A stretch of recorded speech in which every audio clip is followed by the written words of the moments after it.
dan Demokrasi. Nah, perkenalkan, saya Muhammad Rizky Firdaus sebagai host dalam obrolan kali ini. Nah, tema ini sering menjadi bahan diskusi di berbagai ruang, mulai dari media, dari media sosial, tongkrongan, hingga ruang akademik. Nah, banyak pertanyaan yang muncul, salah satunya apakah Islam dan demokrasi itu sejalan atau justru bertentangan. Nah, untuk memperkaya diskusi kita pada hari ini saya tidak sendiri. Saya sudah bersama dengan dua narasumber yang sangat luar biasa ini. Yang pertama adalah Mbak Lia Novitasari, seorang mahasiswi sekaligus aktivis perempuan terhadap isu keislaman dan demokrasi. Hai semuanya, aku Linda. Makasih ya udah ngajakin aku ngobrol di topik yang sepenting ini. Semoga bisa jadi manfaat ya.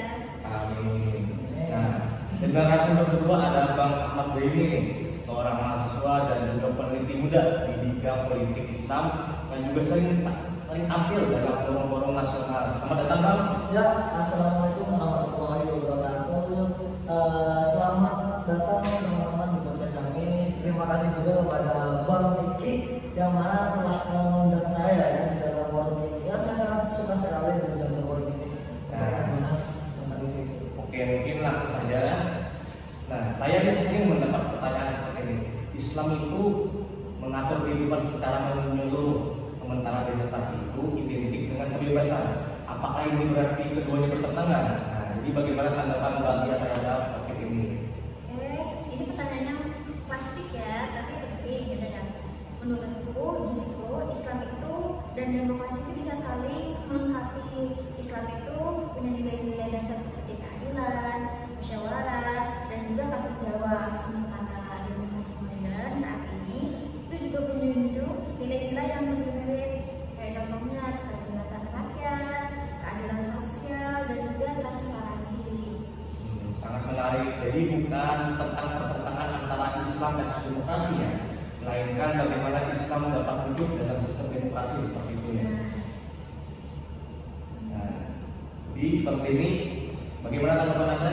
Kalau saya sih sangat setuju apa yang disampaikan oleh saudara Mbak Lia tadi ya, sama yang disampaikan sama Bang Kiki juga tadi, sangat setuju. Bahkan Nabi Muhammad SAW pun di zaman beliau sangat menggunakan hal demokratis, di mana setiap ada permasalahan di zaman beliau membawa permasalahan tersebut ke dalam musyawarah. Jadi beliau itu membawa dalam musyawarah itu tidak hanya mendengar pendapat dari orang-orang yang bertahta atau seperti apa, tapi juga mendengar dari mana para pendapat dari kaum muda seperti itu. Jadi di situ tuh kaum muda merasa dihargai keberadaannya dan memberikan pendapat tadi seperti itu. Bahkan di Islam klasik itu dulu saat pemilihan khalifah itu mereka menggunakan konsensus ya kan, yang seperti kita ketahui dulu di zaman setelah wafatnya Nabi seperti itu. Nah, topik selanjutnya itu ada yang menarik nih. Masih banyak orang yang beranggapan bahwasanya ajaran Islam itu harus menggunakan sistem khilafah. Nah, jadi bagaimana tanggapan Anda Bang Zaini? Ya, ini yang sering disalahpahami ya. Islam ini sebagai agama yang sempurna yang pertama. Tapi bentuk negara itu bisa berbeda. Jadi tidak di semua negara itu Islam gitu. Tapi Islam itu ada di setiap negara seperti itu dan perlu kita ketahui. Nabi sendiri pun tidak meninggalkan bentuk negara yang rigid seperti itu. Nabi nya nggak meninggalkan yang namanya rigid di dalam negara tadi. Demokrasi ini bisa jadi sistem yang Islami jika dilakukan secara adil seperti itu. Jadi adil di sini yang seperti melindungi rakyat dan menjunjung tinggi moralitas seperti itu. Betul sekali. Jadi kita tuh jangan sampai kejebak ya sama simbol negara itu. Negara yang adil dan peduli rakyat itu jauh lebih Islami daripada yang negara yang pakai nama Islam tapi kayak Tetap korup ya. dan sama otoriter juga. Oke, jadi poin utamanya itu yang terpenting itu bukan nama sistemnya ya, tapi nilai dan substansi yang dijalankan. Islam itu substansi, bukan kayak cuma slogannya doang. Oke, nah kita tahu nih bahwasanya dalam sistem demokrasi perbedaan pendapat itu adalah sesuatu yang kita menghindarkan lah ya. Ya. Nah, termasuk dalam hal keyakinan, pandangan agama. Jadi bagaimana seharusnya kita menyikapi perbedaan tersebut? Itu sangat wajar ya kan, dimana di era sekarang itu kita banyak mengetahui dimana banyaklah dari teman-teman kita mungkin di kampus pun banyak yang beda suku, banyak yang beda ras, gitu kan, ada yang Jawa, mungkin ada yang Dayak, ada yang Banjar, maupun ada yang yang lain lah, ada yang Madura segala macam seperti itu. Allah tuh sudah menjelaskan juga dalam surah Al-Hujurat ayat 13. Allah tuh bilang bahwa manusia itu diciptakan bersuku-suku dan berbangsa-bangsa supaya saling kenal sama lain, sama nih kayak kita di kampus nih. Kita diciptakan dari lahir dari rahim yang berbeda itu untuk tujuannya saling mengenal sama lain seperti itu. Itu tandanya pluralisme itu adalah suatu fitrah gitu. Pluralisme seperti itu. Itu sebuah fitrah untuk kita semua sebagai mahasiswa. Setelah kita kan di sini kan mahasiswa nih. Itu tuh sebuah pluralisme untuk kita di sini gitu, saling mengenal satu sama lain seperti itu. Nah, benar banget. Islam itu kayak ajaran kita itu adanya adab dalam perbedaan. Ya. Nah, demokrasi itu masih ruang buat itu. Jadi jangan malah jadi kayak ajang hujat-hujatan ya. Bedanya kita tuh saling toleransi. Betul sekali. Sangat luar biasa sekali tanggapannya kan. Jadi kita sebagai generasi muda Islam ataupun generasi Muslim tidak hanya dituntut aktif dalam pemilu ya, tetapi juga aktif dalam berpikir kritis, melakukan tabayun, dan juga menyebarkan nilai-nilai adab di dalam masyarakat. Ya, setuju banget itu dari mungkin menambahkan sedikit dari pertanyaan Mbak Lia tadi ya kan. Kita tuh tidak bisa membeda-bedakan satu sama lain kan Mbak. Contohnya ya kita di mahasiswa sekarang lah ya. Karena itu berdampak buruknya bagi teman-teman tuh sangat bahaya ya kan. Karena tadi yang saya sampaikan juga di dalam surah Al-Hujurat tadi kan Allah menciptakan kita itu untuk saling mengenal satu sama lain seperti itu kan.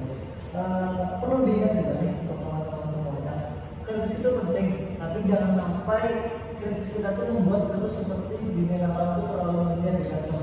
Kita lihat aja nih, banyak orang-orang kritis di luar sana yang memiliki pikiran sangat kritis dalam menindaklanjuti sebuah permasalahan atau isu-isu di luar, tapi karena mereka menyampaikannya terlalu berlebihan di medsos mungkin seperti itu atau di publik secara langsung, itu tuh membuat mereka dilihat oleh masyarakat itu terlalu ingin ya kan.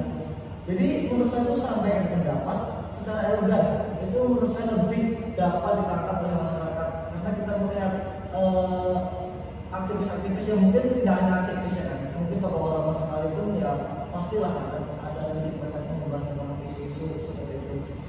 Jadi ketika mereka menyampaikan sebuah isu tadi itu seperti ibaratnya terlalu nyinyir, terlalu berlebihan atau seperti apa, itu tuh membuat para audiens yang melihat itu terlalu menganggap mereka tuh terlalu nyinyir seperti itu. Jadi untuk percaya mereka sedikit seperti itu. Jadi menurut saya sampaikan pendapat dengan elegan, boleh kita berpikir dengan kritis itu boleh, tapi kita cara menyampaikan ke audiens atau ke luar itu dengan cara yang elegan seperti itu. Luar biasa sekali tanggapannya ya. Nah, sebagai penutup nih, saya ingin bertanya kepada kedua narasumber ini, apa salah satu nilai Islam yang menurut dua narasumber ini paling relevan untuk memperkuat praktik demokrasi di Indonesia pada saat ini? Nah, kalau dari aku dulu ya, kalau dari aku tuh keadilan. Banyak banget ayat di dalam Al-Quran yang menyuruh kita itu untuk adil, bahkan sama yang menzolimi kita juga. Nah, demokrasi itu harus berdiri di atas keadilan. Jadi kalau kita bermusuh, ya kita tuh harus jadi kelompok keadilan sosial. Ini tuh aja dari aku. Kalau aku sih ya mungkin apa ya, lebih ke amanah sih. Untuk menjadi pemimpin itu harus dapat dipercaya. Sebagai amanah, sebagai pemimpin itu harus dapat dipercaya. Kita selaku pemilih untuk pemimpin kita, ya kita harus tahu track recordnya nih. Umpama ada nih satu pemilihan di desa kita, mungkin sebagai kepala desa atau segala macam atau bupati sekalipun, kita harus tahu track recordnya. Masa ibaratnya seorang pemain judi sebelumnya, ya kita terpilih secara langsung. Masa mungkin nih seorang pemudi kita pilih sebagai pemimpin, kira-kira memang bisa amanah atau juga seperti itu untuk menjalankan tugasnya sebagai pemimpin tadi seperti itu ya kan. Apa namanya? Karena pemimpin bisa bisa tidak amanah itu demokrasinya akan rusak seperti ini. Masya Allah ya. Terima kasih banyak atas pemikiran dan pencerahan hari ini, Mbak Tia, Bang Ferry. Ya, sama-sama. Semoga apa yang kita diskusikan hari ini bisa membuka pikiran bahwasanya Islam dan demokrasi itu bukanlah sesuatu hal yang bertentangan, bukanlah sesuatu hal yang bertolak belakang, tetapi dapat berjalan seiring jika dijalankan dengan niat yang lurus dan nilai-nilai yang kuat. Mungkin itu saja dari kami.